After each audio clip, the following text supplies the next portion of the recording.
É uma grande honra saudá-los, colegas da QUEM e da Leimar, que participam desta jornada internacional, virtual, a partir da cidade do Porto, no nosso velho Portugal. Este texto aborda o momento do segundo reinado do Brasil e é um momento pouco conhecido.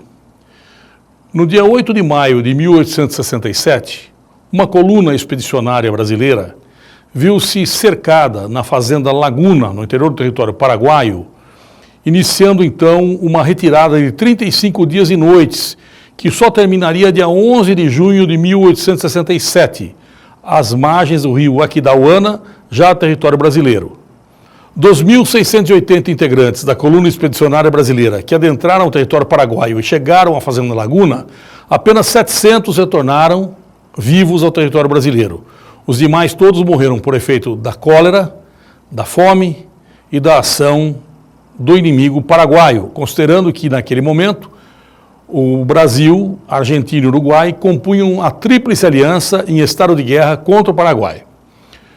Nesse artigo falaremos um pouquinho da origem da Polícia Militar do Estado de São Paulo, faremos um breve recorte da marcha da Expedição Militar de São Paulo ao Coxim, no Mato Grosso do Sul, a partir de onde se iniciou aquela coluna que eu já citei.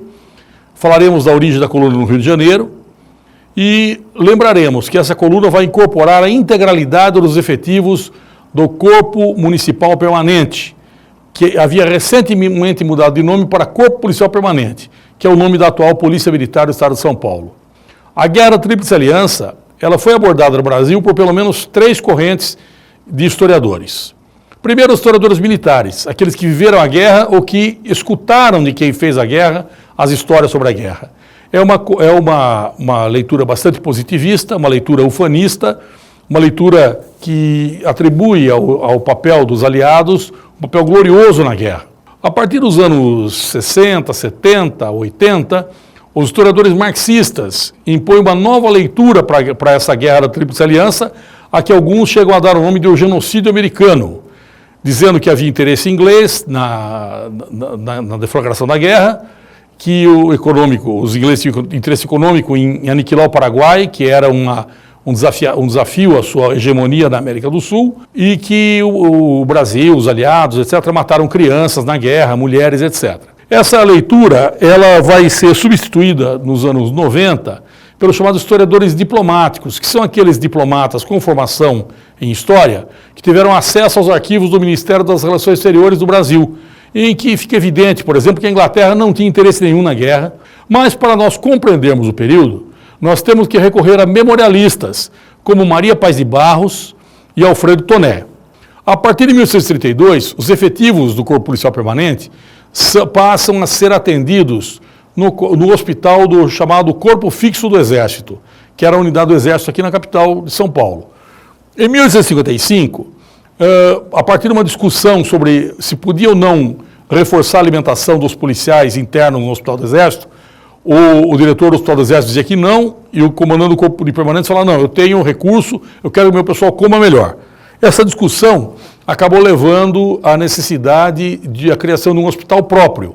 Com a partida do Corpo Policial Permanente para o Paraguai, o hospital foi inativado, o atendimento foi transferido para a Santa Casa de Misericórdia de São Paulo e o hospital somente reiniciou suas atividades em 1869, funcionando até o presente. No dia 12 de novembro de 1864, o Francisco Solano Lopes, o presidente perpétuo do Paraguai, tinha uma grande motivação geopolítica de estender a área de influência e mesmo as fronteiras do Paraguai para além das fronteiras mediterrâneas que a história delineou o Paraguai. Então, uma medida que ele adotou naquele momento, porque ele estava num estado bastante exacerbado com o Brasil, considerando o interesse do Brasil e do Paraguai na política uruguaia, ele acabou apreendendo o vapor Marquês de Olinda, que transitava pelo Rio Paraguai, em época de paz, e ele fez prisioneiro o próprio presidente da província do Mato Grosso. O exército paraguaio, a esse tempo, preparando-se já para cumprir a missão geopolítica que Solano Lopes lhe reservava, tinha mais de 60 mil homens, era adestrado, estava bem armado, tinha uma boa rede logística, e não era o caso do Brasil, nem da Argentina, nem do Uruguai. o Paraguai declarará guerra apenas em 13 de dezembro de 1864, horas antes de invadir o território do Mato Grosso. E ele vai declarar guerra ao Brasil.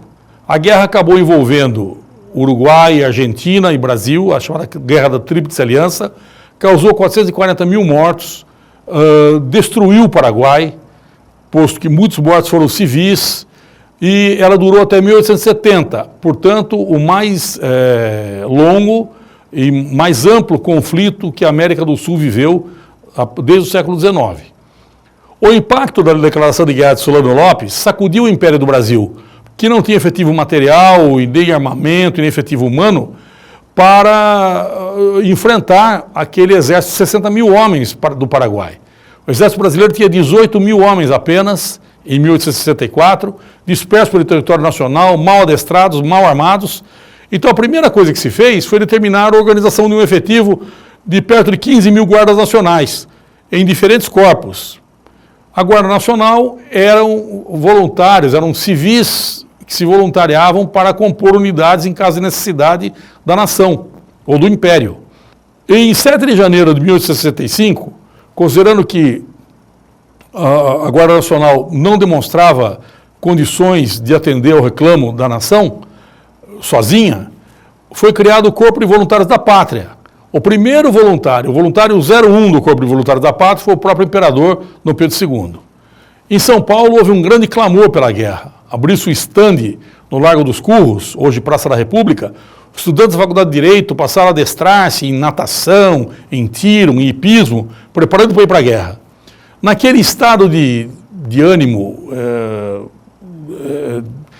onde a nação exultava pelos brios feridos, no dia 14 de janeiro de 1865, o comandante do Corpo Policial Permanente, o tenente-coronel José Maria Gavião Peixoto, reuniu seus oficiais e, depois da reunião, oficiou ao presidente da província, oferecendo-se e ao Corpo Policial Permanente para ir voluntariamente à guerra, incorporados à Unidade de Voluntários da Pátria.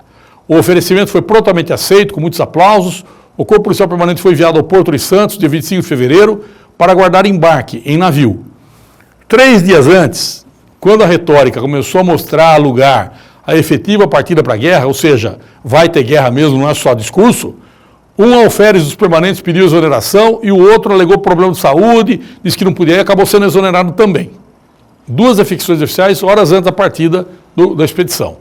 Eles desceram pela Serra de Santos, acamparam em condições muito rudes lá em Santos, que é o porto principal aqui do estado de São Paulo. Essa ação foi mitigada pela ação de comando dos oficiais que cuidaram da tropa, como relata um estudante de direito em carta ao jornal Correio Paulistano, mas não dispondo o país de navios, os navios já estavam vindo do Rio e do Nordeste brasileiro, cheios de voluntários da pátria, e ir de navio era a opção mais rápida, cômoda e segura para ir para a guerra no Prata. A coluna retornou a São Paulo, dia 26 de fevereiro, também por terra. O governo decidiu que a coluna seguiria a pé para o Paraguai. Dia 1º de abril de 1865, o núcleo da coluna, que vinha sob comando do coronel Manuel Pedro Drago, deixou o Rio de Janeiro. Essa coluna, ela tinha 2 corpos muito importantes com ela. O Corpo de Saúde e também o Corpo de Engenheiros. No Corpo de Engenheiros havia um segundo-tenente chamado Alfredo Descranholi Toné, que seria o principal cronista da Guerra do Paraguai no Brasil. Essa coluna chega a Santos por navio dia 2 de abril de 65, pela manhã. Sobe a Serra do Mar e à noite chega a São Paulo. Permanece por 7 dias em São Paulo, aguardando a incorporação de efetivos de infantaria, cavalaria do Exército e do Corpo Policial Permanente. O Corpo Policial Permanente, a essa época, era composto por gente mais madura, todos voluntários, que serviam ao corpo em caráter permanente, muitos dos quais já haviam servido no interior do Estado. E, enquanto eles aguardavam o embarque, as famílias alimentavam muitos boatos sobre o risco da guerra, sobre o território desconhecido que eles iam trilhar. E esses boatos foram reforçados por uma manifestação do deputado Antônio Moreira de Barros, que usou a tribuna da Assembleia, no dia 8 de abril, para criticar a escolha do caminho selecionado pelo governo para a marcha da coluna a pé até o Paraguai. Chamou a marcha de desastrosíssima. O general Dionísio Cerqueira, anos depois, também ele uma testemunha ocular da guerra, confirmava que as doenças causavam mais mortes que a metralha paraguaia. Dia 10 de abril, a coluna marchou com 568 homens, dos quais 278 do Corpo Policial Permanente, e vai chegar a Campinas dia 15 de abril, onde vai permanecer por 66 dias, de 15 de abril a 20 de junho. A coluna vai ficar acampada lá. O fato da coluna ficar acampada na cidade levou a um estreito convívio com a população local, os oficiais convivendo com a elite, e a falta de pagamento, os rumores, especialmente sobre a ferocidade dos paraguaios e a chegada da varíola. Dia 10 de maio, o comandante do Corpo Policial Permanente, Coronel Gavião Peixoto, foi julgado incapaz para o serviço militar, ficou doente. E a coluna do Corpo Policial Permanente perdeu seu grande líder e animador da marcha, aquele que aglutinava as pessoas em torno dele. O Coronel Drago, que é o comandante da coluna, vai protelando a marcha e a vontade de combater foi sendo minada. E, finalmente, a chegada da varíola levou à deserção de 46 militares do Exército e de 67 do Corpo Policial Permanente, 26% do efetivo total do Corpo. O presidente da província de São Paulo, o conselheiro Crispiniano, lamentava que o generoso oferecimento do Corpo Policial Permanente para se voluntariar para a guerra se inutilizou nesse ato. O conhecimento da região e a proximidade da capital facilitou a deserção de efetivos do Corpo Policial Permanente, mais que do Exército, que não conheciam a região de Campinas. Quando se decidiu prosseguir a marcha em junho, mais 46 desertaram. Só dia 20 a marcha prosseguiu. A cólera, a malária, o tifo e a beriberi foram as principais causas de morte de soldados na Guerra do Paraguai. E também a sepse, pelas péssimas condições de higiene em cirurgia. Historicamente, a mais fatal dessas doenças era a varíola. Pode ter sido a causa, eu atribuo a isso, do maior número de deserções na fase inicial da coluna. A varíola é uma doença que acompanha a colonização de São Paulo desde a chegada das primeiras expedições portuguesas aqui à costa brasileira. Já em 1563, pouco mais de 30 anos depois de fundada a Vila de São Vicente, o padre São José de Anchieta relatava que a varíola atingiu o paciente. A descrição do padre Anchieta, que está no texto, que eu vou publicar, é uma descrição grotesca, como as moscas atacavam o doente, como ele ficava cheio de crosta quando não morria. E durante a estada do corpo em Campinas, a saúde do Corpo Policial Permanente, segundo o Toné, foi regular, vindo a se agravar com a chegada do Corpo de Artilharia do Amazonas, composto por militares não vacinados e portando varíola. As baixas foram se avolumando. E a coisa era mais grave porque o corpo em movimento não podia precisar onde contraiu a doença, pois ela permanecia incubada por dias. Era mais um fator de instabilidade. Uma tropa expedicionária não sabia exatamente como isolar, porque não sabia de onde vinha a doença. O temor realmente era procedente. No ano de 1867, uma epidemia de varíola graçou em Corumbá, no Mato Grosso do Sul, vitimando metade da população de 10 mil habitantes locais.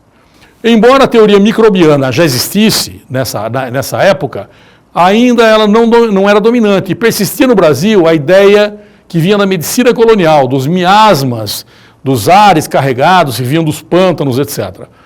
E que traziam a doença.